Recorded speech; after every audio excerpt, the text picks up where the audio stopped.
ICC ने 2024 टी20 world cup के format का ऐलान कर दिया है। इंटरनेशनल क्रिकेट काउंसिल आईसीसी ने 2024 टी20 वर्ल्ड कप के फॉर्मेट का ऐलान कर दिया। आईसीसी इलामे के मुताबिक वेस्ट इंडीज और अमेरिका में इवेंट का फॉर्मेट गुज़श्ता टी20 इवेंट से मुख्तलिफ होगा। इलामे के मुताबिक अगले टी20 वर्ल्ड कप में मजमूई तौर पर 20 टीमें 4 ग्रुप्स में तकसीम होंगे। हर ग्रुप से दो टीमें सुपर 8 मरहले में जगह बनाएंगी।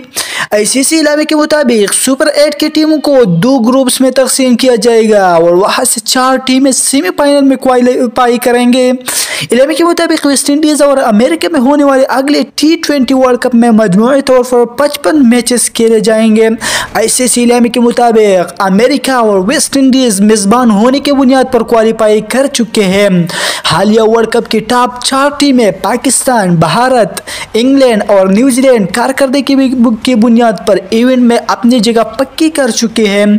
ऑस्ट्रेलिया, नीदरलैंड, श्रीलंका और जनूबी अफ्रीका की टीमें 2022 के मजमूई कारकर्दगी की बुनियाद पर क्वालिफाई कर गए।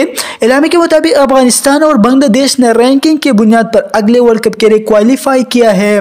आईसीसी इलामे के मुताबिक देगर 8 टीम का फैसला क्वालिफायर्स की बुनियाद पर होगा। इवेंट के लिए अफ्रीका, एशिया और यूरोप से 2-2 जबकि पैसिफिक और अमेरिका से एक टीम क्वालिफाई करेंगे।